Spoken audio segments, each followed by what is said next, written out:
over this one. With that one, you can factor the top, and you can factor the bottom as a difference of squares. Now, when I factor it, we can only simplify if there is a factor that is identical. But in this situation, the a minus b and b minus a are similar, but not quite identical. But we have a special note that b minus a, if you factor out a negative, that would make the a positive and the b negative. So that's going to be our next step on this one.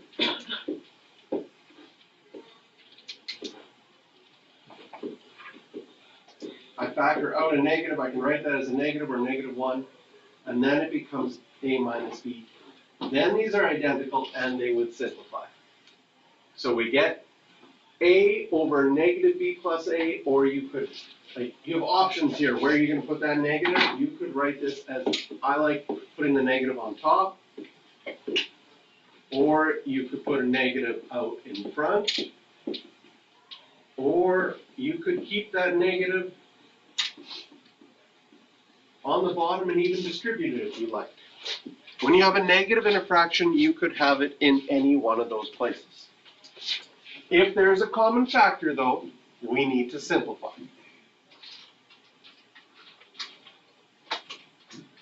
And the last one, how was the last one? Do you want to go over that one as well, or was it good? Yeah, let's just go over it. Let's go over it. Because the last one is going to be what is expected for the rest of this unit. The rest of this unit is all about simplifying fractions, but instead of having a, b, c's, and d's, you're going to have sine theta, cosecant theta, secant thetas, and tan thetas built into fractions. And so our fraction skills need to be really good because we're going to use them with trigonometry. All right, I'm going to erase this one. Everybody good? I'm going to try to erase this one quick. No, I'm not going to be able to erase it quick. I'll erase this one.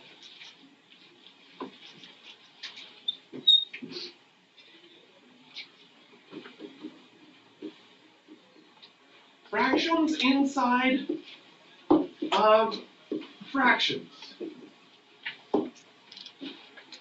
Just a couple of steps that could help us in this situation. Because we have fractions in our numerator and fractions in our denominator of a bigger fraction. So I would say in this case we have fractions inside of fractions. We have fractions, this is one big fraction, and in the numerator of that big fraction you have fractions, and in the denominator of that big fraction you have fractions. Okay? So step one, we are going to get a single fraction in both the big numerator and the big denominator.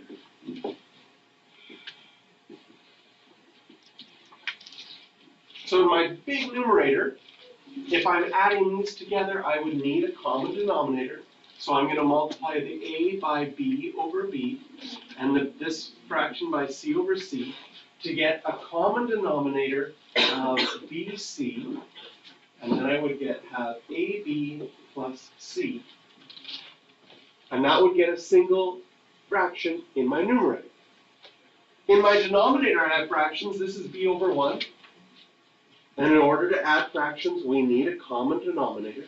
So I'm going to multiply this by a, and that will get a common denominator of a, and I would have ab plus c over a. Once you have a single fraction in both the numerator and the denominator, now we can multiply by the reciprocal. Because you have a fraction over a fraction. So I'll rewrite this as ab plus c over bc, multiplied by the reciprocal would be a over ab plus c. Now in a fraction, whenever there is adding or subtracting, that groups things together to be a single term. And when something's a single term, you can only cancel it when it's identical in your numerator and denominator. Okay, so I would not be able to cancel out these a's, because right now this AB plus C is grouped as a single thing. But it is identical with this AB plus C. And since you're multiplying, those would simplify.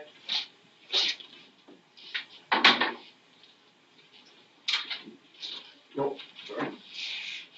A over B. And what you're left with is A over BC. This comes up over and over and over again in the rest of this unit. And this strategy, if you have fractions inside fractions, if you can get a single fraction in your numerator, a single fraction in your denominator, and then multiply by the reciprocal. If you multiply by the reciprocal before you do that, you're going to run into problems. But if you have this strategy, then this unit will work out for you quite nicely. So what is the second part of chapter 7? It is all about identities. So if you turn to the top of page 606,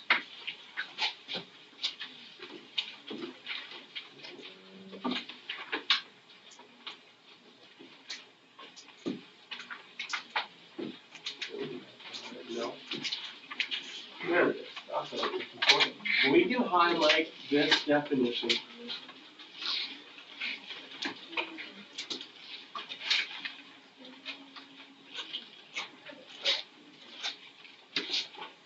What is a trig identity? A trig identity is a statement using trig functions that is always true. One of our big, actually, two of our big ideas from chapter 6 are trig identities. One big idea that we had already, sine squared plus cos squared theta equals 1. That's always true. That's a trig identity. Another big idea that we have is that tan theta is always sine theta divided by cos theta. That's another trig identity. Our definitions, which are in the box, right? That cosecant is 1 over sine theta. That secant is 1 over cos theta. And cotangent is 1 over tangent theta. Those are all identities. They're definitions, but they're identities. They're always true. So what's going to happen in this unit is you're allowed to use the identities that you know to prove new identities, new things that are always true. So if you see a cosecant theta, you're going to always be allowed to change it to 1 over sine theta.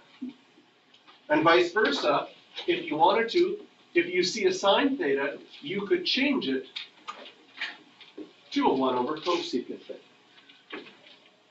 If you see a cos theta, you could change it to a 1 over secant theta. And if you see a tangent theta, you could change it to 1 over cotangent theta. Here's one of our big ideas, that tan theta is sine theta over cos theta. But we also have that cotangent theta is cos theta over sine theta, because it's the reciprocal. These are going to be very, very helpful. And if you have any one of these equations, you could rearrange it, right? If I wanted to, I could multiply both sides by sine theta and get that cosecant theta sine theta is equal to 1. That would be a new identity. So what you're going to, like, I handed out your formula sheets, and you can see the big idea, sine squared theta plus cos squared theta equals 1. That is on your formula sheet. Did you get this paper as well, Sophie?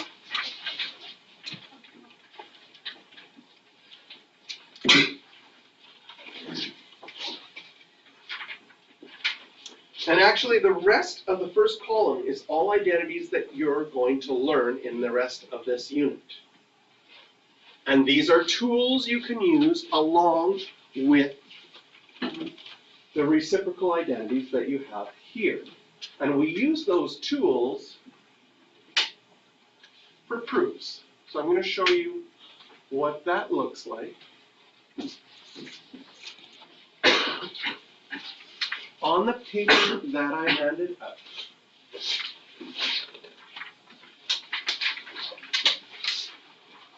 there are a bunch of proofs, and we are going to start off with how to set up and solve proofs in a formal way.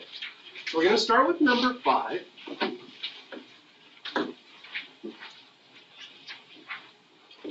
Cos of t secant of t equals 1 is what we want to prove.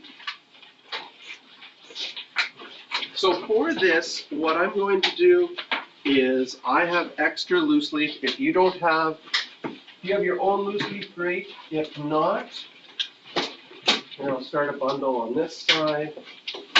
Then I'll start a bundle over here. Take some if you need it. If you have your own notebook you want to use, that's fine as well. Because identities take space.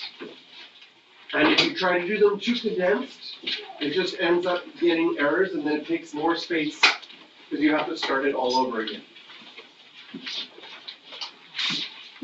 So when you're doing a proof, the first thing you always do is rewrite what you want to prove, and then where the equal sign is,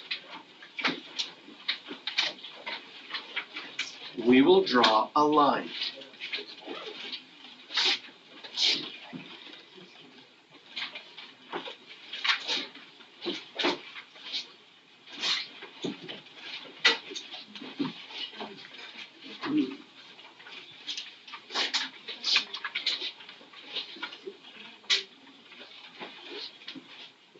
So step number 1 is rewriting the proof and then drawing a line.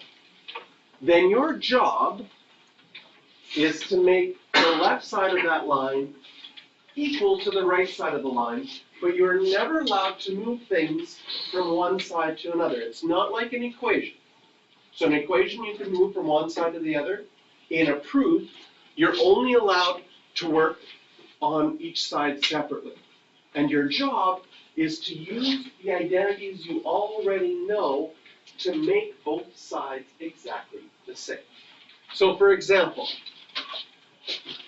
we have secant and we have cos. If I go back to here, do I know what secant is equal to? Yes, I know that secant theta is equal to 1 over cos theta. So in my proof, that's something I'm allowed to do. I'm allowed to change secant to 1 over cos. And because a lot of things that we deal with are reciprocals, we end up with a lot of fraction rules. So we really practice a lot of fractions in a proof.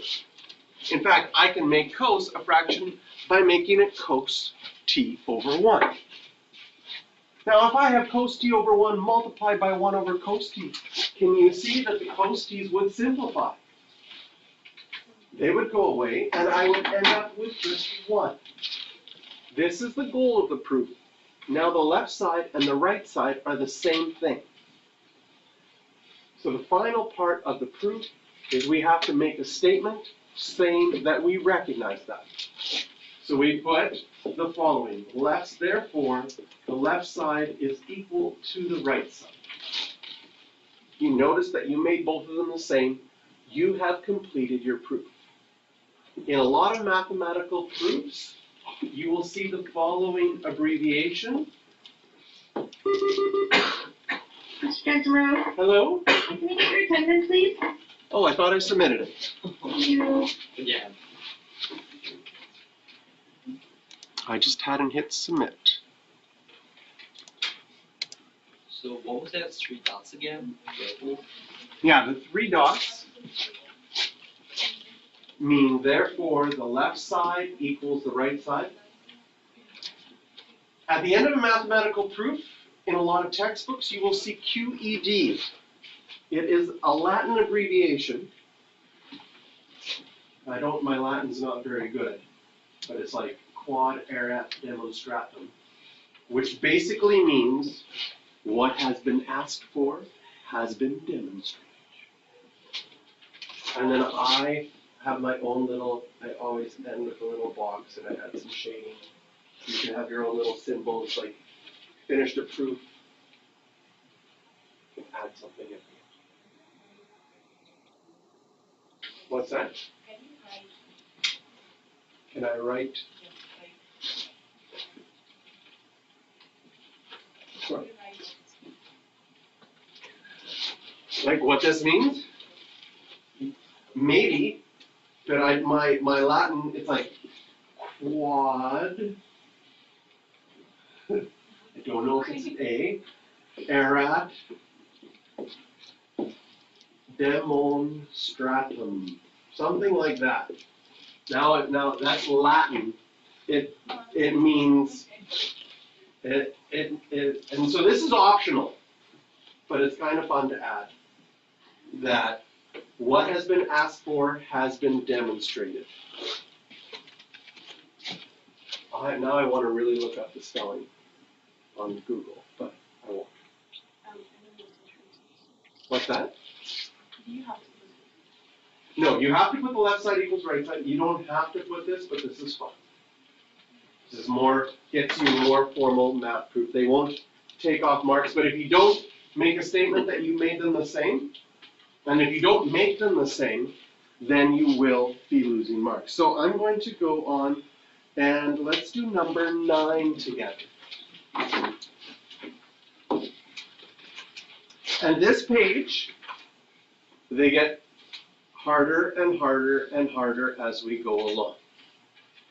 Based on what we know so far on our skills, I think you could probably do up to 20 or 24.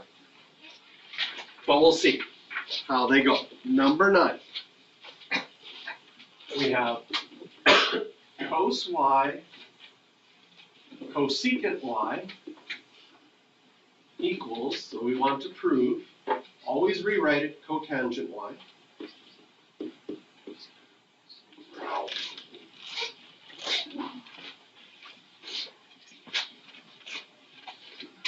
And it's fussy. Like if you don't like y's and you decide I like to write thetas instead, you will get an E3 error for changing the variable. Unless you say, if you want to change it, if you don't like y's, unless you say let y equal theta somewhere, then you won't lose the E3 error. But if you just change a variable without any explanation, that's an E3 error. So we have cos y, cosecant y equals cotangent y. So with a proof, there are some strategies that come into play. One of the strategies that's going to come into play is if you look at your reciprocal functions. No matter which thing you have, you can always change it to just sine and just cosine. So if you had cosecant, you could change it to 1 over sine. If you have secant, you can change it to 1 over cos theta. If you have tangent, you can change it to sine theta over cos theta. And if you have cotangent, you can change it to cos over sine. So one of the strategies is, if we change everything to sine theta and cos theta, and simplify from there, at least we're only dealing with 2 functions instead of all 6. Maybe that makes it easy. And that strategy often comes into play. It's not always the best strategy, but it is a very good strategy. And if we use that strategy in question number 9, I'm like, okay, I'm going to keep cos because it's already cos, but I'm going to change cosecant to 1 over sine. And cotangent, I could change it to 1 over tangent, but I could also change it to cos y over sine y, and that is going to be a better strategy, because if everything is with cosine and sine, maybe once I simplify it to a simple fraction, they're the same. Right? You might see already, this is 2 fractions multiplying. How do you multiply fractions? Multiply the tops, multiply the bottoms. Can you see this will become cos y over sine y? And now my left side and my right side are the same, I am officially done my proof. Okay?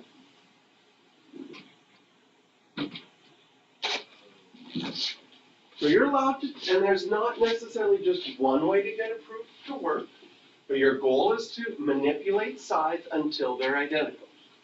And this strategy that we see right here of changing to sine theta and cos theta, it usually works about 90% of the time.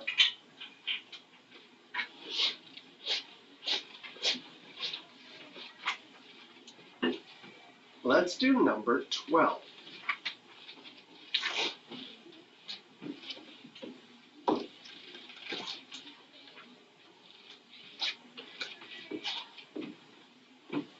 We want to prove secant theta over cosecant theta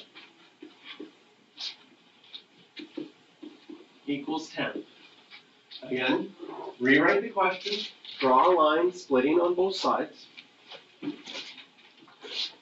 And if we use the strategy of changing everything to sine and cos theta, we're going to get fractions inside of fractions. Can you see that secant theta, that changes to 1 over cos theta. And cosecant theta changes to 1 over sine theta. Notice I made a very big line for my middle of my fraction. Okay. I also, in a proof, when you have fractions inside of fractions, I put some space in between my work. If you like to save paper, you're going to cause yourself all sorts of headaches in this unit and have to redo questions, which is going to cost more paper. Use lots of space. So I left a space in between so I wouldn't get confused with what was part of my original question and what was the work that I did. On this side,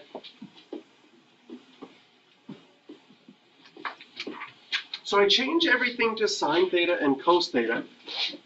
Are they identical right now? No. But after changing things to sine theta and cos theta, this is where our fraction skills come into play. Can I use my fraction skills to simplify to a single fraction on both sides? Well, what do you do with a fraction divided by a fraction? You multiply by the reciprocal. And then how do you multiply fractions? You multiply the tops, multiply the bottoms. So on the left side, I simplified it to a single fraction. Is it identical to the right side? Yes. So we can now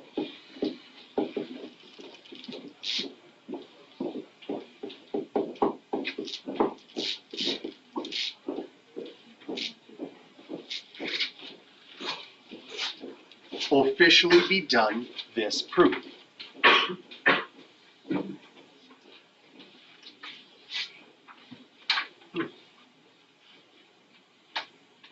Ooh, 14 already has fractions inside of fractions and adding fractions. So you can see the difficulty level just becomes more fraction-like. But right now, the main strategy that we're learning to start is, can you change things to sine theta and cos theta? Can you work with your fraction rules to get a single fraction on both sides? And check if they're the same.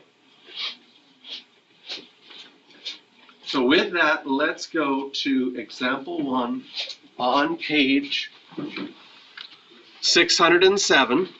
Okay, as far as these identities, like I said, you should be able to do up to 24. But if you try 29, you're going to be missing a strategy that we're going to learn. So there's going to be some advanced strategies that we learn for these questions as well.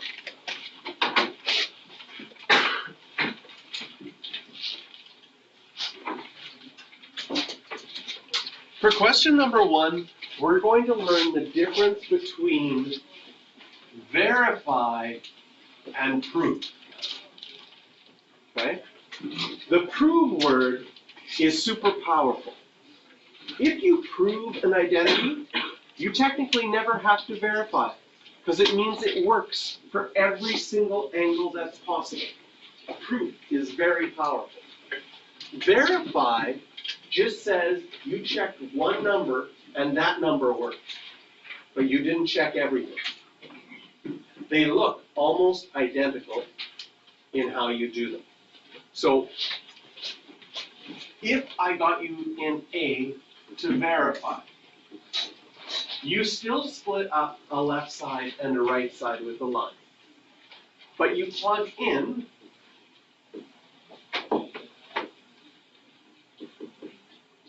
the angle that you want to verify.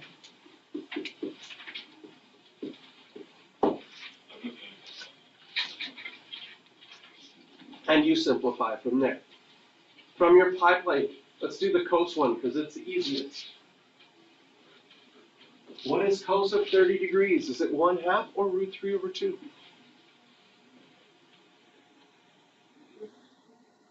√3/2.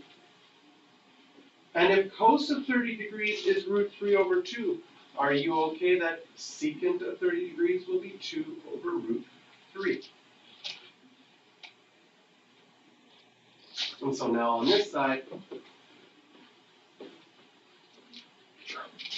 so in a verify question gets to numbers.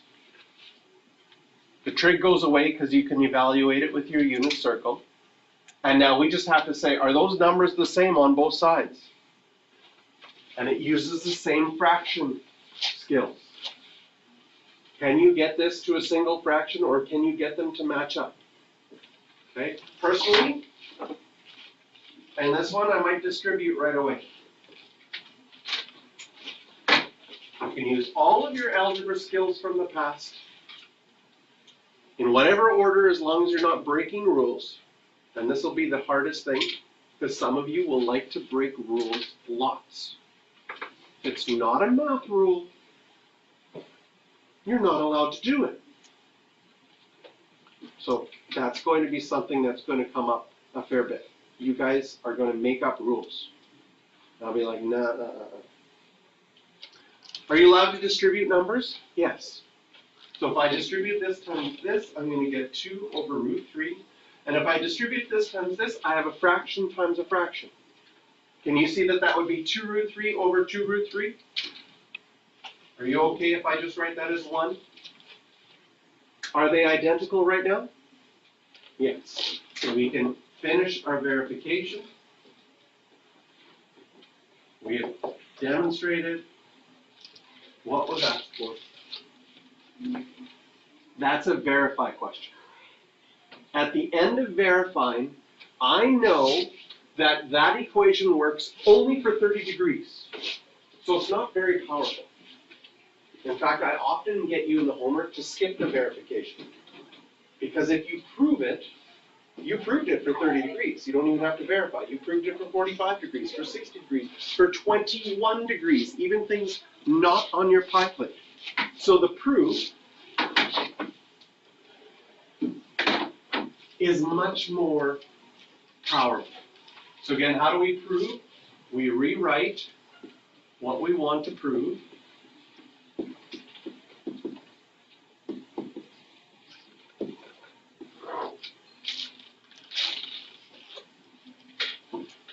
And we work from there.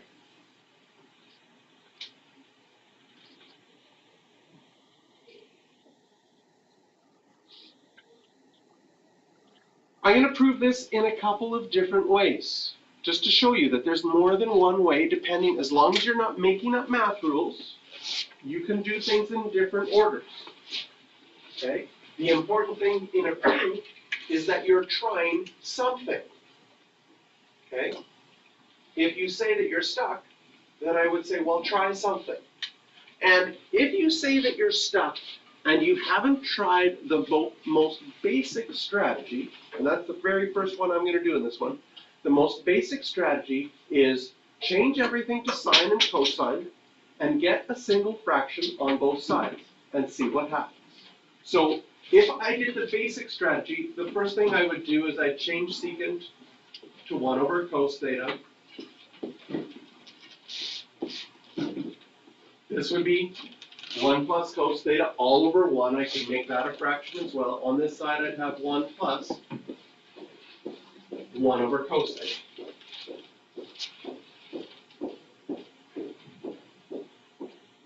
On the left-hand side, I have a fraction times a fraction. I can multiply the tops, multiply the bottoms. Can you see that I get a single fraction of 1 plus cos theta over cos theta? So change things to sine and to cosine, and then try to get a single fraction on both sides. Okay? I'm going to make a tiny mistake in the next step and see if you can find it. Okay? On this side, can you see that I have 1 over 1? And if I want to add those, what do you need for adding fractions? A common denominator. So you would need to multiply the bottom by cos and the top by cos. And then I would have a common denominator of cos theta. And I would have cos theta plus 1. They will accept, because adding doesn't matter the order. You don't have to rewrite that. Some people like to rewrite it so it's identical. But I made a tiny E error. In fact, I made an E3 error on this question. What did I do? I multiplied it by cos and cos. Okay, what's wrong with that? I didn't add the theta. Cos by itself without theta means nothing, right? If you start writing it without theta, I'll take your name and I'll take out a letter, right? And then your names could be very, like, some letters, your name might still be the same. I could take out the last E and something like that. It's close, right? But if I take out the R of your name, then it would sound very different. I'd take out M out of your name. It's hard to say. So the theta is very important. We can't take out that theta.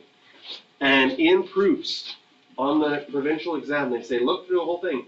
If they forget the theta anywhere on the page, even in the bottom corner, you're like, I want to remember that tan is sine over cos.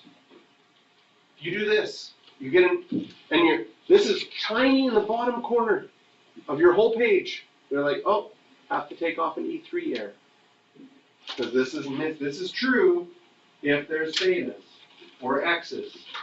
But without the variable, sine, cosine, doesn't mean anything without the angle in there. Okay, so this is, look at that. I use the main strategy. If you're stuck on a question and you haven't tried the main strategy, then I'll be like, try the main strategy. Change everything to sine and cosine and get both sides to be a simplified single fraction. And almost, like I said, 90% of the proofs you will get finished, complete, by using the simple strategy. That's not to say that there's not other strategies. So one of the things that is enjoyable about identities is even after you've proved it once, you can be like, ooh, let's do that again and try it a different way. That's the fun part. It's like a game you can keep on playing. You can keep doing the question over and over again. So I'm going to erase this, and I'm going to show you other strategies I might use.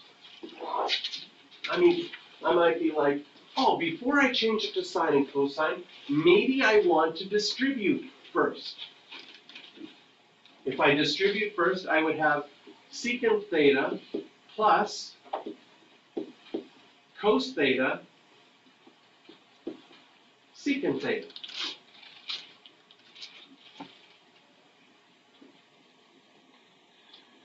And as far as showing work, you would be allowed to show this as the next step. This is 1. Why is it 1? Well, if secant theta is 1 over cos theta, can you see that if you multiplied both sides by cos theta, you would get cos theta secant theta equal to 1? So I'm allowed to change cos theta secant theta equal to 1 if I can get it with one mental math manipulation or one mental math strategy from something that's given. Like secant theta is 1 over cos theta is one of the things that you know. And since I can do this in one step in my head, I'm allowed to replace it on a proof. If something requires 2 steps in your head to simplify, you will lose marks for not showing work. Because every single proof they give you is true. I had a provincial final I was marking once where it had a very complicated proof. And the student wrote, "Ladies and gentlemen, it is obvious." Here, let's look forward, let's take a complicated one that's coming up. There, that looks complicated. So part B here, they said, "Ladies and gentlemen, it is obvious that cos theta is equal to 1 plus cos theta over 1 plus secant theta. No work needs to be shown. Left side equals right side, QED. I'm all done." Very nice. Unfortunately, they got 0 because you have to show your, like, they're all true, right? So another major mistake that students do is that they get stuck. And then they just sort of like, well, it's supposed to be true, so let's just write down the left side so it matches the right side and hope they don't notice. That's a bad idea, because you're stuck probably because you made a mistake. If a proof is worth 3 marks, first time you make a mistake probably costs you a mark. Then if you decide to make a mistake to undo making your mistake, then you lose more marks. Sometimes you're better off stopping and being like, it doesn't work, but if you're like, oh, I'll make up math to make it work again, I mean, it's very tempting. Things aren't working, you're like, well, if I just write the left side so that it equals the right side, maybe they won't notice that I screwed up. Oh, I will notice. So that is not a good strategy. But they will always work. That's the other thing. If it says prove, it is never a trick question. Don't answer, no, it doesn't work. Yes, it will work. It's a proof question, it will work, and it's not a trick question. So if you think it's a trick question, I'm telling you right now, that's also a bad strategy. It's not going to work out for you. So we verify by plugging in the number, but by proving it, so now this is the same, left side equals right side, QED, very nice. By proving it, we now can say it always works, no matter what angle, as long as the angle isn't a non-permissible value. So for every angle that's possible, it works. So let's look at part B. In part B, we're just going to prove. So we rewrite it, we draw our line, and I am going to do part B in 2 different ways. I'm going to use the main strategy first, just so we can practice it, and then I'm going to look at other strategies that might be good to use as well. Okay? Main strategy, in this case, is going to be longer. The other strategies I'm going to show you are going to be quicker. But here's our main strategy. Main strategy of changing everything to sine and cos. So tangent you can change to sine theta over cos theta. Cotangent you can change to cos theta over sine theta. Then on both sides, you want to get a single fraction. On the left side, I can get a single fraction. How do I subtract fractions? I need a common denominator. So I multiply this by cos theta over cos theta. 1 over 1. Then And then I would get a common denominator of cos theta, and on the top I would have cos theta minus sine theta. I have a single fraction on the left-hand side. On the right-hand side, I have fractions inside of fractions. So very beginning of this lesson, we talked about what do we do with fractions inside of fractions? We get a single fraction on the top. So this right now is minus 1 over 1. I'm going to need to get a common denominator. I draw a big thick line for my main fraction. Then on the top, I now have a common denominator of sine theta, and so I would have cos theta minus sine theta. And on the bottom, I still have cos theta over sine theta. Second mistake that happens in identities. Don't be lazy. Everything that you write, the next line has to equal it exactly. So you know how I was working on the top? Sometimes students are like, I'll forget about the bottom. I don't want to rewrite it for a while because I'm working on it.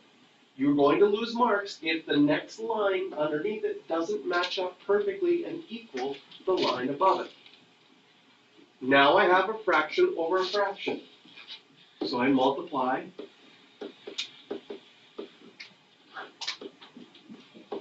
by the reciprocal. And sometimes I add brackets around things that are connected with adding and subtracting because that's a single factor. And the only way I could cancel that in the blue is if I had that exact same thing in my denominator, which I do not. However, did I write something down wrong? Yes. I copied, this is another mistake that sometimes happens. You just copy down something wrong. I just didn't copy the sine theta correct. But I do notice now that these are identical, so they would simplify. And if I multiply fractions, I'm going to get cos theta minus sine theta all over cos theta. Is that identical to what the other side is? Yes. So my left side is equal to my right side.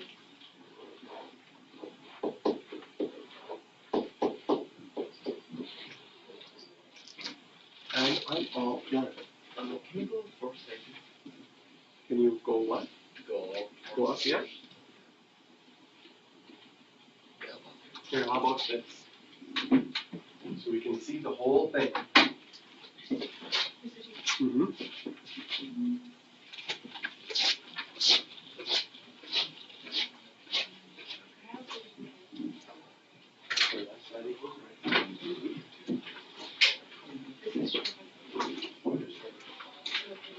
Oh, yeah, there's more than one way. I'm going to show another way in a second.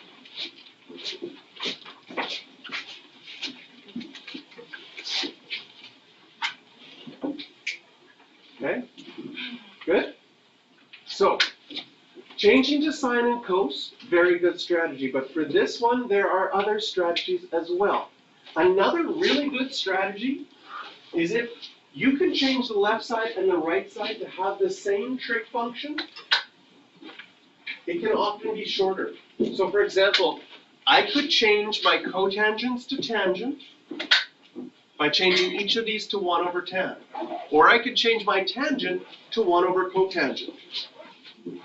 If I change my tangent to 1 over cotangent theta, and I still use the strategy of getting a single fraction on both sides, and you see that you would multiply this by cotangent theta and cotangent theta,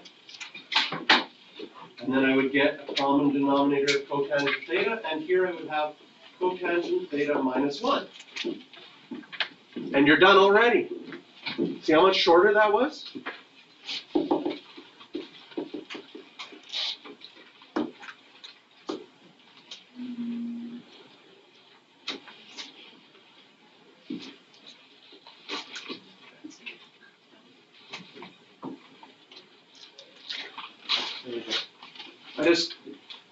I had a student once ask, how do I know when to make the QED fancy And how do I know they're just right? It doesn't matter.